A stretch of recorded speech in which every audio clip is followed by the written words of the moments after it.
The alarm came at 300 hours, when most of the crew aboard the Horizon's Edge was asleep. Danny Cole was not asleep.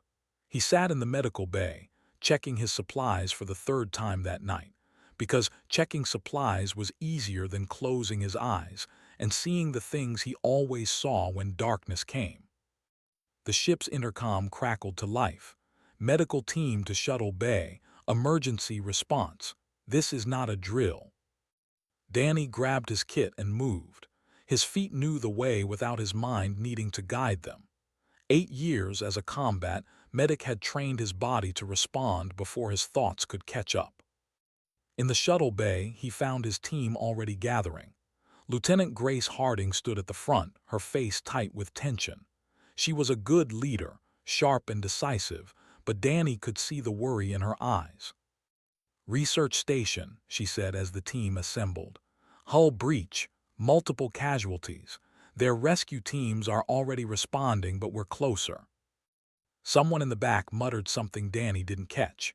He didn't need to hear the words to know the meaning. The Inhumans had only made first contact 8 months ago, and things were not going well. There had been no war, no violence, but there was something almost worse: fear. Both species circled each other like animals who had stumbled upon each other in the dark, each waiting for the other to strike first. The shuttle ride took 11 minutes. Danny spent those minutes doing what he always did before a mission. He breathed slowly. He felt the weight of his medical bag against his leg. He reminded himself why he was here. To help, that was all, just to help. The research station hung in space like a broken toy. One whole section had crumpled inward, torn open by some internal explosion. Debris floated in the void around it, glittering in the light of distant stars. Danny had seen destruction before, but there was something especially lonely about wreckage in space. No wind to scatter it, no earth to bury it, just silence and cold and the slow drift of broken things. They docked at an emergency airlock that was still functioning. The team moved in standard formation, with Grace at the front and Danny in the middle where medics belonged. The corridors inside were dark, lit only by emergency strips that pulsed with dim red light. The air smelled wrong, like burned metal and something else Danny couldn't name. Something biological. "Survivors this way," Grace said, checking her scanner. "About 40 meters ahead." They moved through the damaged station. Walls had buckled. Ceiling panels hung at strange angles. Twice they had to climb over fallen equipment that blocked their path. Danny's heart beat steady and slow. He had learned long ago how to keep his body calm even when his mind wanted to race. They reached the damaged section and found a door that had been forced open from the other side. Grace raised her hand, signaling the team to stop. She peered through the opening, then went still. "Contact," she said quietly through the comm. "2 of them armed." Danny moved forward until he could see past her shoulder. The room beyond had been some kind of laboratory before the explosion tore through it. Equipment lay scattered across the floor. Emergency lights cast everything in shades of red and shadow, and in the middle of it all he saw them. 2 stood over a cluster of wounded bodies. They were tall and thin, with 4 arms each and scales that caught the light like oil on water. Their eyes were large and amber-colored, and right now those eyes were fixed on the doorway where the humans stood. Danny saw their hands move, not toward the wounded, not toward their medical kits which lay open on the floor beside them. Their hands moved toward the plasma cutters on their belts. Behind him, Danny heard his teammates shift. He heard the soft click of weapon holsters being opened. He felt the tension in the air grow thick enough to choke on.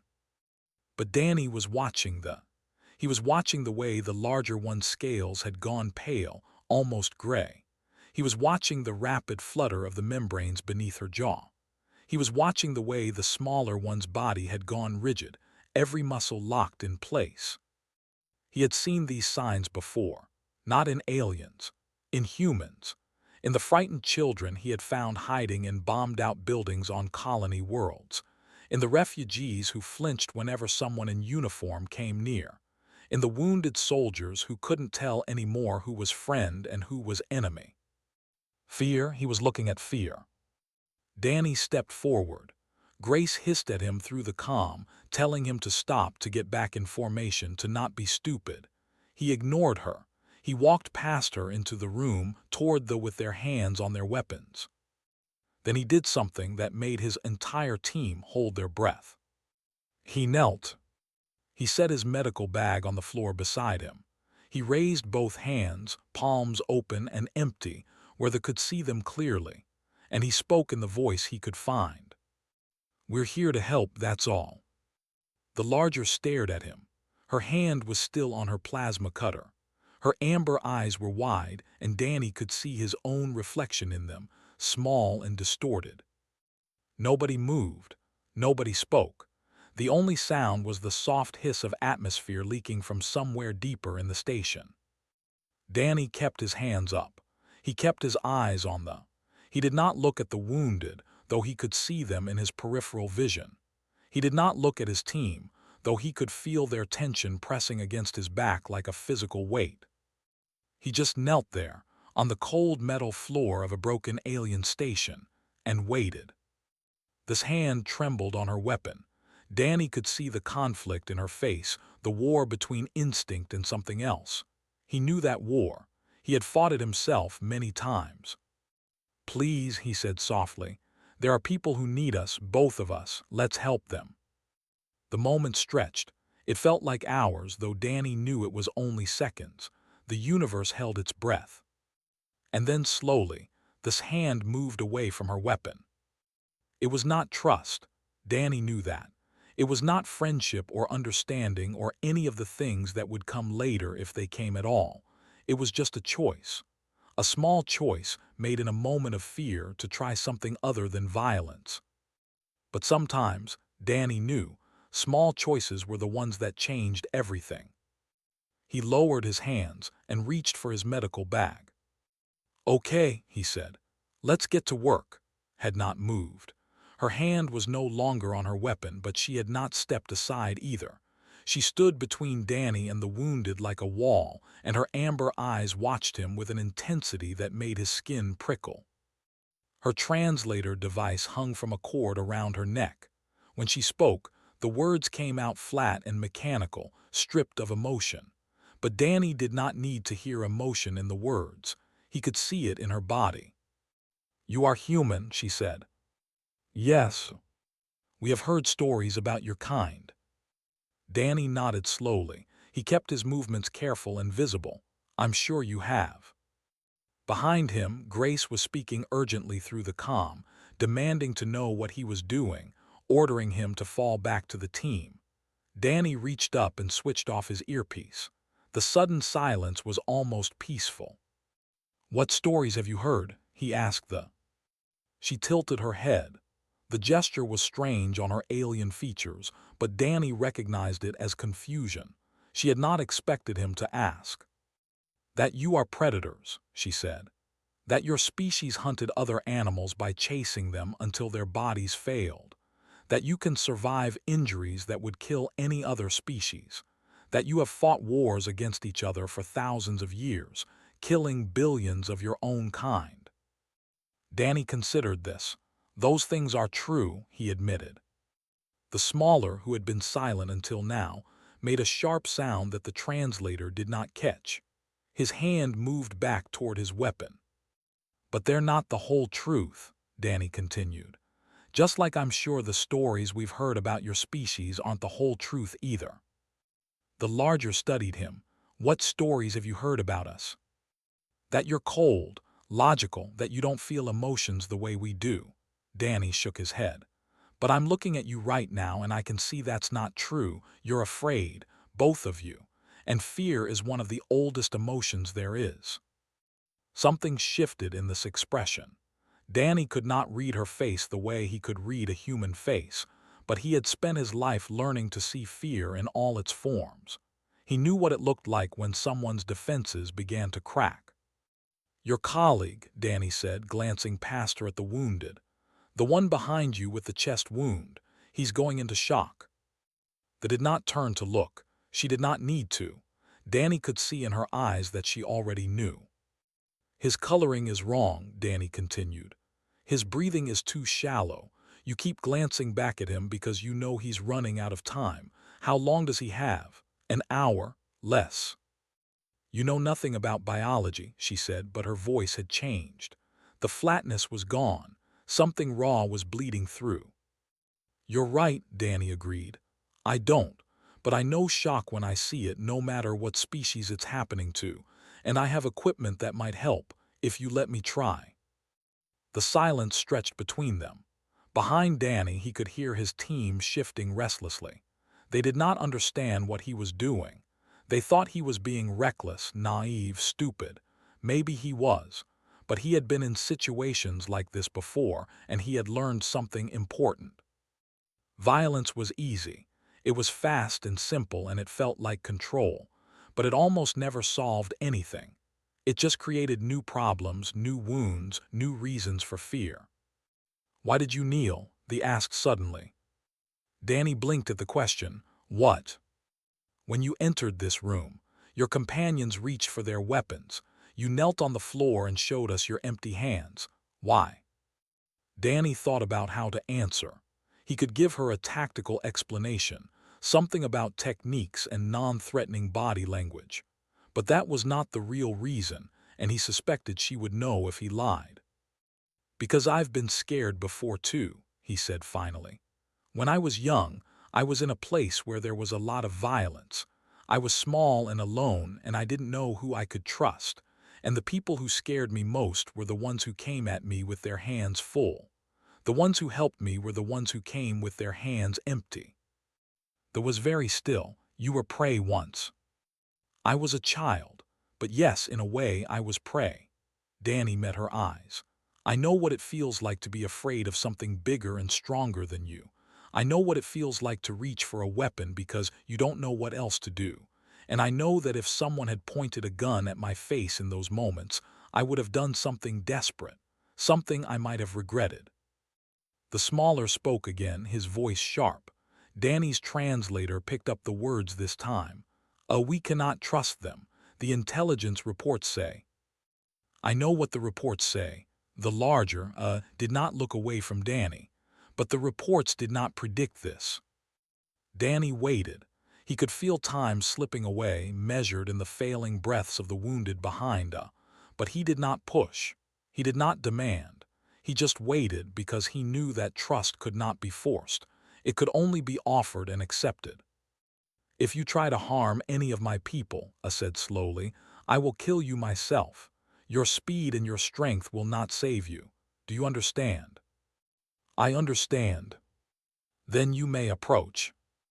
Danny rose from his knees. His joints ached from the cold floor, but he ignored the discomfort. He picked up his medical bag and walked forward past, toward the wounded. There were 5 of them, 3 and, to Danny's surprise, 2 humans. They must have been researchers stationed on the ship.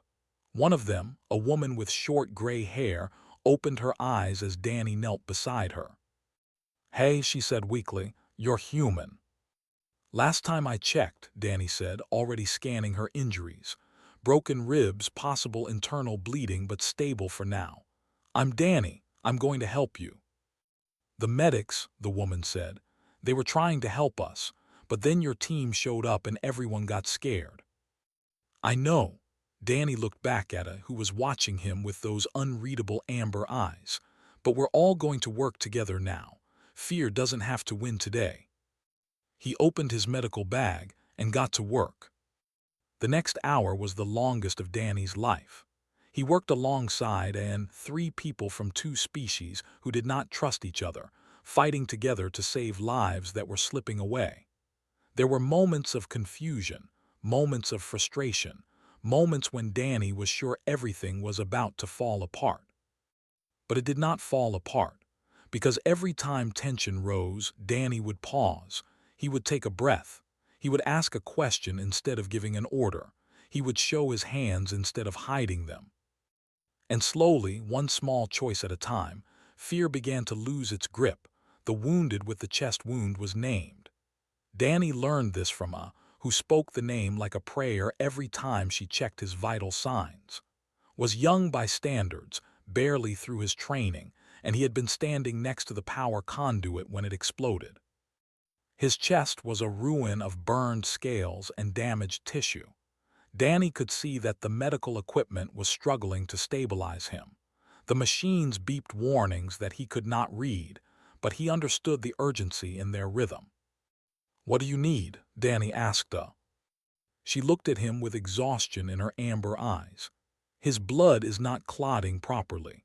The shock has disrupted his body's natural processes. We have medications that should help, but they are not working fast enough." Danny opened his kit and pulled out a small device. "This is a synthetic plasma infuser. It's designed for human biology, but the base compounds might be compatible. May I scan him?" I hesitated.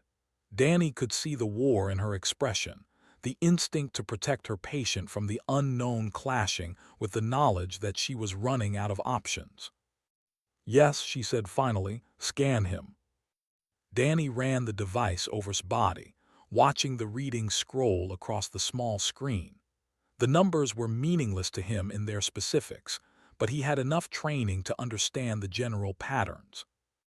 "His blood chemistry is different from ours," Danny said, thinking out loud, "but not that different. The oxygen-carrying compounds are similar, I think." He paused, calculating. "I think if I adjust the concentration and add a binding agent, the synthetic plasma might help." "You think?" His voice was sharp. He had been hovering nearby, watching Danny with constant suspicion. "You want to inject unknown substances into him based on a guess." "It's not a guess," Danny said calmly. "It's a hypothesis based on available data, which is more than we have if we do nothing and watch him die." I held up one of her 4 hands, silencing. "What are the risks?" "I don't know," Danny admitted. "His body might reject it. There might be an allergic reaction. There might be complications I can't predict." He met her eyes. "But right now, his body is failing. If we don't try something, he won't last another 30 minutes." The moment stretched. Danny could hear the soft beeping of the equipment, counting down the seconds of his life. He could hear the distant sounds of the human team working on the other wounded, their voices low and tense. I closed her eyes. When she opened them again, something had changed in her expression. A decision had been made. "Do it," she said. Danny worked quickly. He adjusted the synthetic plasma, adding compounds from his kit that he hoped would make it compatible with biology. His hands were steady, even though his heart was racing. He had done this before, improvised solutions in desperate situations, but never with an alien patient, never with so much uncertainty. He connected the infuser to circulatory system, finding a port that it indicated. Then he activated the device and watched the synthetic plasma begin to flow. For a long moment, nothing happened. The machines continued their warning beeps. His breathing remained shallow and labored. Danny felt doubt creeping into his mind, whispering that he had made a terrible mistake. Then slowly the beeping changed. The rhythm steadied. The warnings began to fade. "His blood pressure is rising," I said, her voice filled with wonder. "The clotting factors are responding. He is stabilizing." Danny let out a breath he had not realized he was holding. "Good, that's good." But there was no time to celebrate. Another alarm sounded from across the room. One of the other wounded, with severe burns covering half his body, had stopped breathing. Danny ran. He reached the patient and immediately saw the problem. This airway had swollen shut, a reaction to the burns or to shock or to something else Danny could not identify. The alien medical team had equipment for this, tubes and devices designed for anatomy, but they were fumbling, their 4 hands shaking with exhaustion and fear. "Let me," Danny said. He pushed past them and looked at the patient's face. The anatomy was different from human anatomy, but the basic principle was the same. Air needed to reach the lungs. Everything else was just details. Danny tilted the patient's head back, opening the airway as much as possible. He could see the obstruction, a swelling of tissue that was blocking the passage. The equipment was too large, too clumsy for this kind of precise work. But Danny had his hands. He reached into his kit and pulled out a thin tube designed for human emergency airways. It was too small, but it might work as a temporary solution. He coated it with a numbing gel and carefully inserted it past the obstruction. The patient gasped. Air rushed into his lungs. The machine's alarms fell silent. Danny sat back, breathing hard. His hands were covered in something that might have been blood or might have been something else entirely. He did not care. The patient was breathing. That was all that mattered. He looked up and found staring at him, with an expression that might have been horror. "You touched him," said, "with your hands directly." Danny looked at his hands, then back at, "Yes. We do not do that. Physical contact during medical procedures is dangerous, primitive. It risks contamination and infection and sometimes it's the only thing that works," Danny said. He was too tired to be diplomatic. "I didn't have time to find a better solution. He was dying." "But your hands," insisted. "Those are the same hands your species uses to hunt, to fight, to kill." Danny stood up slowly. He looked at his hands, really looked at them. They were covered in alien blood. They were shaking slightly from adrenaline and exhaustion. They were just hands. "These hands have done a lot of things," he said quietly. "You're right about that. They've hurt people. They've made mistakes. But right now they're just hands, and they just saved his life." He walked away to check on the other patients, leaving standing there with whatever thoughts were churning behind his amber eyes. The hours passed. More survivors were stabilized. More crises were averted. Danny worked until his body ached and his mind was fuzzy with exhaustion, and then he worked some more. He lost track of how many times he improvised solutions, how many times he asked the questions about biology, how many times he reached into his kit and found something that might help. At some point, the human rescue team joined the effort. Grace Harding gave Danny a long, hard look when she saw him working alongside the medics, but she did not say anything. She just assigned her people to help where they were needed and let the work continue. When the last patient was finally stable, Danny sat down on the cold floor and closed his eyes. He was more tired than he had ever been in his life. But beneath the exhaustion, there was something else. Something that felt almost like hope. He opened his eyes and found a sitting beside him. She did not speak. She did not need to. They sat together in the silence of the damaged station, two strangers from different worlds, and rested. "Thank you," said finally. Danny shook his head. "We did it together." "Yes," she agreed. "We did." She paused, and Danny could see her struggling with something. Finally, she spoke again. "I was wrong about you, about your species. I think we have much to learn." Danny smiled tiredly. "I think we all do. The extraction ship would not arrive for another 6 hours. The station's life support was failing in sections, forcing everyone to gather in the one area that still had stable atmosphere. It was cramped and uncomfortable, but it was safe." Danny sat with his back against a wall, watching the others. His human teammates had gathered on one side of the room, talking quietly among themselves. They were on the other side, tending to their wounded and speaking in their own language, clicks and whistles that Danny's translator could not fully capture. Two groups, two species, still separate even after everything they had been through together. Approached him. She moved slowly, her 4 arms hanging loose at her sides in a posture that Danny had learned meant she was not a threat. She sat down beside him, folding her long legs beneath her. "You should rest," she said. "So should you." "I cannot, my mind will not be still." She paused. "I keep thinking about what happened, what you did." Danny said nothing. He waited. "When you entered that room," continued, "I was certain you would kill us.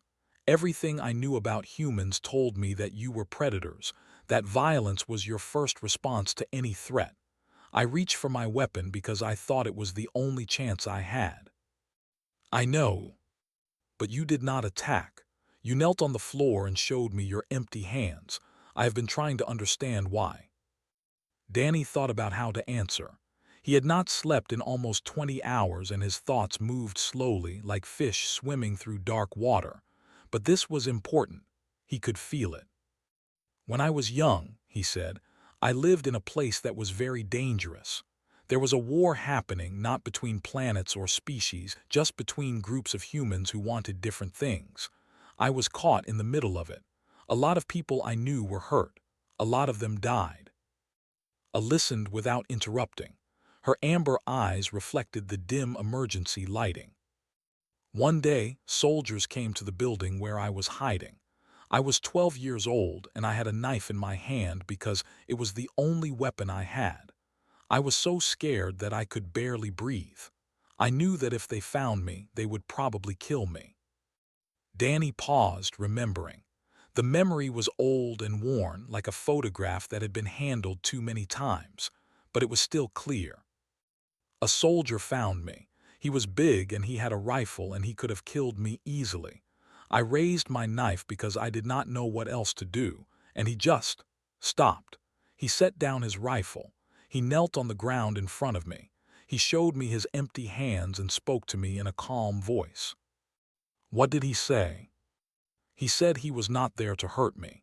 He said he was a medic and he wanted to help. And then he waited. He waited until I put down the knife, and then he helped me find food and water and a safe place to stay. Danny looked at us. That soldier saved my life, not because he was stronger than me or faster than me, but because he saw that I was scared and he chose to answer my fear with kindness instead of violence. I became a medic because of him, and when I saw you reach for your weapon today, I remembered what he did for me. The silence stretched between them.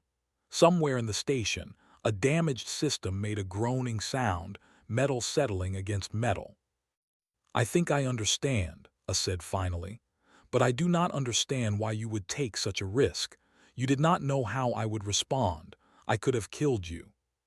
Yes, you could have. Then why? Danny sighed. Because I'm tired of fear being the thing that kills people. I've seen it happen too many times. Two groups meet and they're both scared and neither one wants to be the first to lower their weapon. So they both attack and people die, and the survivors tell themselves it was necessary because the other side was dangerous. But the truth is that it was fear, just fear, and fear lies. It tells you that violence is the only option when it almost never is. I was quiet for a long moment.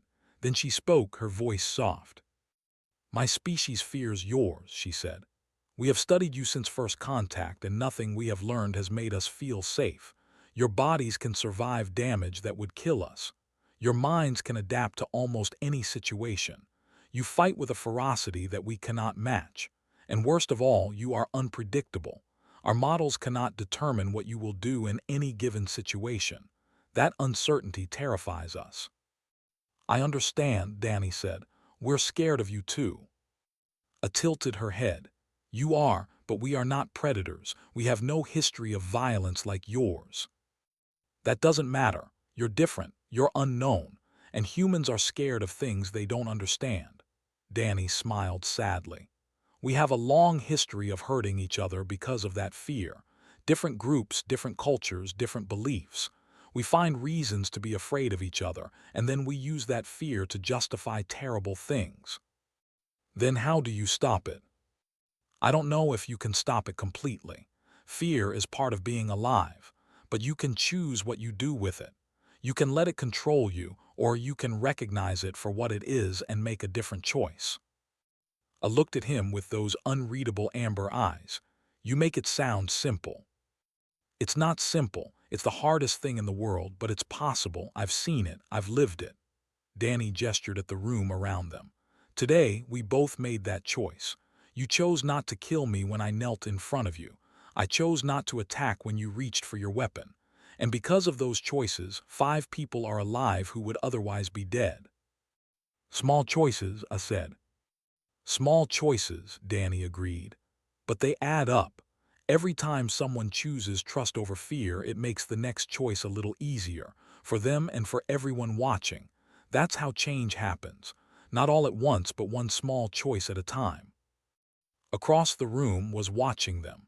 His expression was hard to read, but Danny thought he saw something different in it now. Not trust, not yet, but maybe the beginning of curiosity, the beginning of possibility. My people will want to know what happened here, A said. They will want to understand how humans and work together to save lives. What should I tell them? Danny thought about this. Tell them the truth. Tell them that we were both scared and we both made mistakes and we both did things we regret. But tell them that in the end, we chose to help each other instead of hurt each other. And tell them that it worked. Will your people listen to such a story? Some of them will, some of them won't. But the ones who listen will remember it. And maybe, when they're faced with their own moment of fear, they'll make a different choice too. A nodded slowly. She stood up, stretching her 4 arms above her head. I think I will try to rest now, she said. You should do the same. We have difficult days ahead. Oh, Danny said. She paused. Thank you for not shooting me when I knelt down, for listening, for being willing to try. Her scales shifted color, just slightly, in a way that Danny's translator interpreted as the equivalent of a smile. Thank you for kneeling, she said. It was a small choice, but I think you are right. I think it will add up to something important. She walked away to join her people. Danny watched her go, then closed his eyes and let himself rest. He did not dream. He did not need to. For the first time in years, the darkness behind his eyes was peaceful. 3 months had passed since the incident at the research station. Danny stood at the back of a conference hall, trying to make himself as invisible as possible. He had never been comfortable with attention, and there was a lot of attention in this room today. The hall was on a neutral space station, built specifically for diplomatic meetings between humans and it was the first structure ever designed by both species working together, and everything about it was a compromise. The temperature was slightly too warm for humans and slightly too cool for. The lighting was somewhere between the bright illumination humans preferred and the softer glow that eyes found comfortable. The seats were adjustable, able to accommodate both human bodies and frames. It was awkward and imperfect, but it worked, and today it was full. Humans and sat together in the audience. Not completely mixed, not yet. There were still clusters of each species, groups who felt more comfortable surrounded by their own kind. But the clusters were smaller than they would have been 3 months ago. Here and there, Danny could see a human sitting beside a, talking quietly while they waited for the presentation to begin. At the front of the room, a was setting up her materials. She looked different than Danny remembered. More confident, perhaps, more comfortable in her own scales. The terror he had seen in her eyes on that broken station was gone, replaced by something steadier. Grace Harding appeared beside Danny. She was still his commanding officer, though their relationship had changed since the incident. She looked at the crowd, then at Danny. You should be up there with her, Grace said. Danny shook his head. She doesn't need me, she's got this. That's not what I meant. This is your story too. People should hear it from both of you. I told her everything that happened. She can speak for both of us. Danny shifted uncomfortably. Besides, I'm not good at this kind of thing, talking to crowds, being a symbol. Grace smiled slightly. You're better at it than you think. That's kind of your whole thing, isn't it? Doing important things and then pretending they weren't important. Before Danny could respond, the room fell quiet. Ahad stepped up to the speaking platform. She looked out at the audience, her amber eyes taking in both species, and began to speak. 3 months ago, I was certain that humans were our enemies. I had read the intelligence reports. I had studied your history. I knew what your species was capable of, and I was afraid. When human medics entered the room where I was trying to save my colleagues, I reached for my weapon. I was certain that violence was inevitable. Her voice was steady, but Danny could hear the weight of memory in it. He had heard that weight in his own voice many times. But something unexpected happened. One of the humans, a medic named Daniel Cole, did not reach for his weapon. Instead, he knelt on the floor and showed me his empty hands. And then he waited. I paused, letting the words settle over the audience. I did not understand at first. I thought it might be a trick, but as I looked at him, I began to see something that I had not expected. I saw that he was not angry or aggressive. He was calm, patient. He looked at me the way one looks at a frightened animal, not with contempt but with understanding. She touched a control, and the display behind her showed an image. It was a still from the station's security footage, grainy and distorted by damage but clear enough. It showed Danny on his knees, his hands raised, his face turned toward her with an expression of quiet patience. He recognized what I was feeling, continued. He saw my fear, and instead of exploiting it, he responded with compassion. He gave me the space I needed to make a choice, and because of that space, I was able to choose something other than violence. Danny felt his face growing warm. He had not known that footage existed. He wanted to leave, to escape the attention he could feel building in the room, but his feet would not move. What followed was remarkable, I said. Humans and worked side by side to save lives. We shared knowledge and equipment. We improvised solutions together. We trusted each other, not completely, not perfectly, but enough. Enough to do what needed to be done. The display changed again, showing charts and diagrams. I began explaining the medical techniques they had developed together, the cross-species procedures that had emerged from those desperate hours. Danny listened, impressed by how much she had learned, how much she had synthesized from their shared experience. But his attention wandered. He found himself watching the audience instead of the presentation. He saw the way leaned forward when I spoke, their amber eyes bright with interest. He saw the way humans nodded along, asking questions, taking notes. He saw two species who had been afraid of each other learning slowly to be curious instead. The presentation ended. There was applause, genuine and sustained, from both species. I answered questions with patience and thoughtfulness, drawing on Danny's insights when they were relevant, always giving him credit. Then a young near the front raised one of her 4 hands.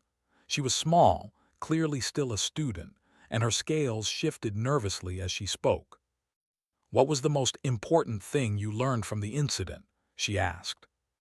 I was quiet for a moment. She looked out at the audience, and Danny could see her searching for the right words. Then her eyes found him, standing at the back of the room, trying to be invisible. "I learned that humans have a saying," she said. "They say that courage is not the absence of fear. It is action in the presence of fear." She paused. "I used to think that meant doing frightening things anyway, fighting through the fear, ignoring it, but I have come to understand it differently now. Sometimes, the bravest thing you can do is refuse to let fear make your decisions for you." Her gaze was still on Danny. He felt like she was speaking directly to him, even though her words were for everyone. "We reached for our weapons because we were afraid. Daniel Cole did not, because he recognized what fear looked like, and he chose to answer it with something else. Not violence, not aggression, just patience, just understanding, just the willingness to wait until we were ready to make a better choice." The room was silent. Danny could feel the weight of that silence, the way it pressed against his chest. "That is what makes humans dangerous," I finished. "Their capacity for violence is terrifying, yes, but their capacity for compassion is even greater. They can look at a frightened enemy and see a frightened person. They can kneel in front of a drawn weapon and trust that fear does not have to be the end of the story. And they can wait patiently for us to find our better selves."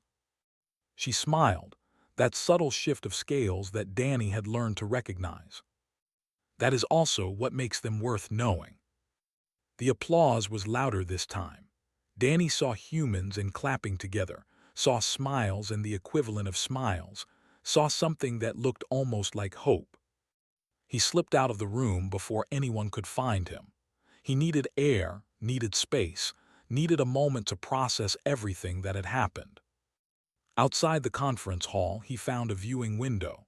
Stars stretched out before him, countless and cold.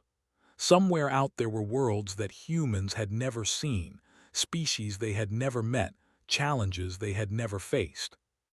Danny thought about fear. He thought about all the ways it had shaped his life, the doors it had closed and the doors it had opened. He thought about the soldier who had knelt in front of a frightened boy and shown him that there was another way. He thought about and all the who were starting to see humans differently. He thought about the future, uncertain and vast, full of possibility and danger in equal measure. A voice came from behind him. "There you are." Danny turned. Stood in the doorway, her amber eyes reflecting the starlight. "Good presentation," he said.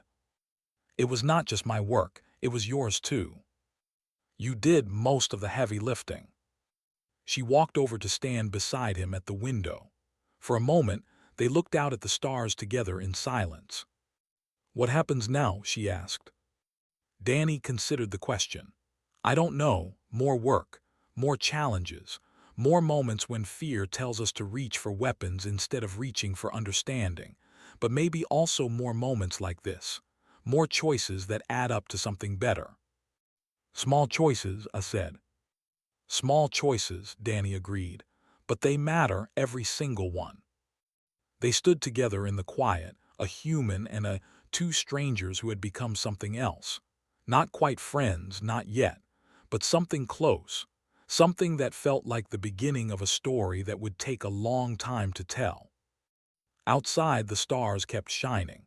Inside, the conference continued, humans and learning to see each other clearly.